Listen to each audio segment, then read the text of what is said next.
mission, tu n'accomplis jamais. Ouais, tu es membre de l'opposition camerounaise. Pourquoi tu commences à bavarder, t'expliquer trop comme ça là? Maître Black Oya, homme de droit. Hey, vraiment, t'as dit, il y a certains hommes que quand tu vois comme ça, tu dis que si tu pouvais l'emprunter pour qu'il vienne dans ta famille, il devient membre de ta famille. Comme Zengang et Viskemoui.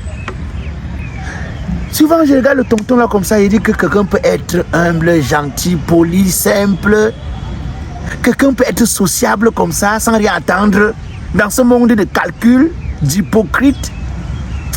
Mais les gens comme les Zenga et Viskemoui là, c'est Dieu qui les récompense. Hey. Mon cher Black Oya, tu m'as l'air très soucieux aujourd'hui. Est-ce de vrais problèmes ou le fait que tu ne te sois pas nourri depuis le matin? Vraiment, Jésus, c'est même bien comme tu es arrivé, Jésus, parce que... Depuis quand mon arrivée est une bonne chose pour toi? D'habitude, quand j'arrive, tu m'insultes, tu me critiques, tu veux que je parte. Quand je te confie une mission, tu n'accomplis jamais. Ouais, tu es membre de l'opposition camerounaise. Pourquoi tu commences à bavarder, t'expliquer trop comme ça là? Vas-y, exprime-toi. Bon, Jésus, vraiment, ton arrivée me réjouit parce que je suis tulipiné par une situation. Tu es comment? Je suis tulipiné. Je suis estomaqué par une situation qui me met dans une situation Si tu allais droit au but plutôt que d'inventer et d'employer des mots dont tu ne connais même pas la signification. Non, ok. Je sais tout. Élève tes problèmes vers Dieu et tu auras la solution. Il est le Père qui voit dans le secret. Venez à moi, vous qui êtes fatigués et chargés, je vous donnerai du repos. Exprime-toi. Je sais de quoi tu souffres, mais je veux que cela sorte de ta bouche. Vraiment, ton arrivée me réjouit parce que je suis tulipiné par une situation. Tu es comment? Je suis tulipiné. Je suis estomaqué par une situation qui me met dans une situation inconfortable. Black Oya, si tu allais droit au but que d'inventer des mots dont tu ne connais même pas la signification. Jésus, tu sais, quand tu passes dans les rues ici, chacun te dit que non, nous on veut le changement. Nous on veut le changement. Ceux qui sont allés à l'école nous disent que pour avoir le changement, il faut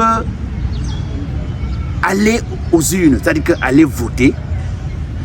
Si tu peux aller ou faire confiance à ceux qui sont aux affaires, ou sanctionner ceux qui sont aux affaires et donner la confiance à quelqu'un d'autre. C'est-à-dire qu'il faut procéder au vote pour arriver à un changement à la tête de l'État. Ça, c'est la première des choses.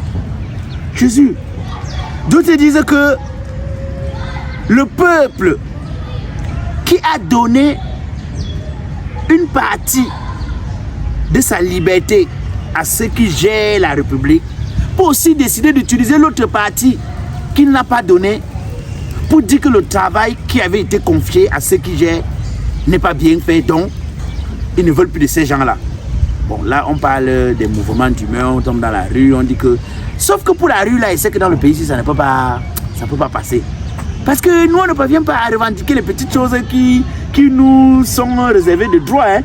L'électricité, l'eau, la santé, la sécurité. On est incapable de faire des petits mouvements pour dire que trop, c'est trop. Donc, je ne suis pas sûr qu'on serait capable, nous, habitants de ce pays, de rentrer dans la rue pour dire qu'on veut revendiquer quoi que ce soit. Sauf que Jésus, ce qui me rend imbibé, ça se dit en français, Jésus. Imbibé, c'est-à-dire trempé. Ouais, bon. Ok, bon, bref, j'ai suivi ça à Ibrahim Chérif un jour à la CATV, j'ai seulement utilisé, peut-être le contexte ne respecte pas. Bon, c'est-à-dire que ce qui me rend bisounours. Non. Comment? Ça, c'est l'autre Dieu qui avait dit ça un jour, ça ne tient pas. Bon, bref. Stupide, c'est le mot qui te caractérise. Non, ce qui me dérange le plus, c'est que Jésus, les intellectuels disent que, tenant compte de l'état actuel des choses au pays, tenant compte du code électoral qui est taillé à la mesure de ceux qui sont aux affaires, il serait presque impossible, sinon impossible, de croire à un changement à la tête de l'État par les urnes. Akoya, toi, qu'est-ce que tu préconises face à cela? Bon, Jésus, là, je fais une réflexion. J'ai dit que bon, Si on n'a pas de sécurité en allant voter, ce n'est pas sûr que le résultat qui sera donné sera proportionnel à ce que nous avons mis dans les urnes.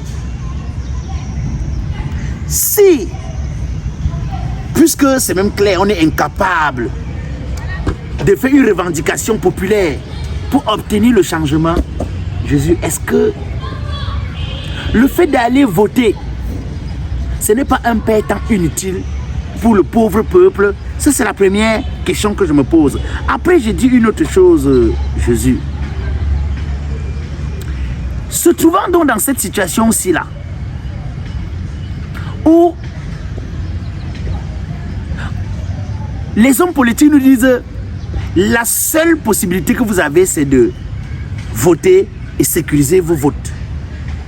C'est-à-dire qu'ils disaient que si nous on part, on vote, après on sécurise le vote, en ce moment, on pourra avoir la vérité dans les urnes. Sauf que Jésus, et c'est là où il y a l'ambiguïté,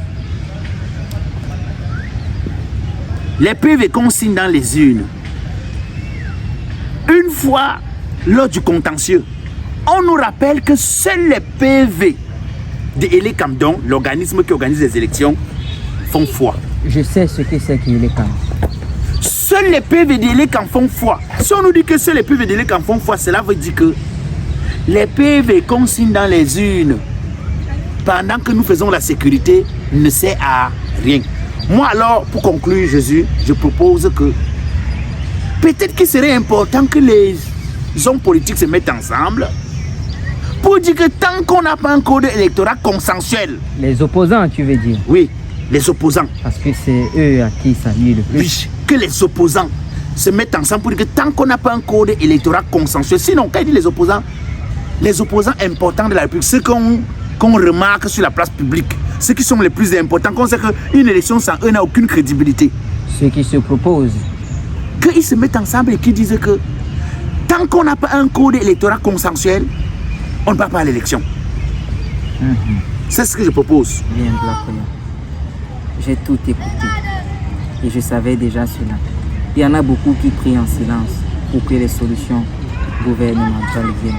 Pour que les solutions sur le plan politique et surtout la manière dont les élections sont gérées. Ce que je vais te dire encore, c'est que tu peux changer les choses, Blakoya. Cesse d'être celui qui analyse, qui canalise, qui banalise, qui vocalise, qui moralise et qui visualise. Aujourd'hui, évangélise, sensibilise, spiritualise, immortalise, conscientise et prophétise, Blakoya.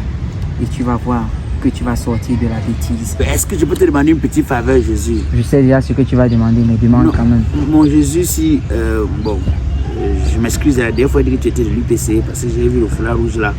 Bon, j'ai retiré ça. Est-ce que tu peux aller demander à ceux qui sont au pouvoir que... En fait, je veux dire que tu utilises ton pouvoir, tu leur imposes qu'ils acceptent de se mettre avec les opposants pour avoir un code électoral consensuel. Tu peux le faire? Blakoya, chaque homme a reçu de mon père le libre arbitre. Mon père ne peut pas les obliger à décider selon sa volonté à eux. Qu'ils fassent comme ils veulent, mais bientôt viendra l'heure de trancher et de payer les factures. Les intérêts. Tu es trop lent. Tu es trop lent. Jésus dit que Jésus, pardon, arrive, tu dis à ton père, vous êtes trop lent.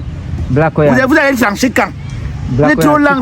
Vous êtes comme le tribunal. Vous êtes comme le tribunal du Cameroun. Si vous voulez, les tribunaux du Cameroun.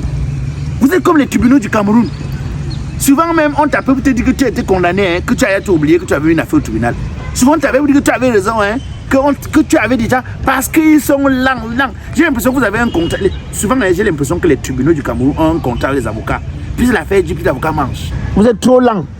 Attention à ce que tu dis. Non, vous êtes trop lent. Blakoya, le parti majoritaire qui a tellement régné sur la terre et qui règne encore sur les sources parlementaires. La justice de mon père, elle est lente, mais elle est très efficace, Blakoya. Sache-le.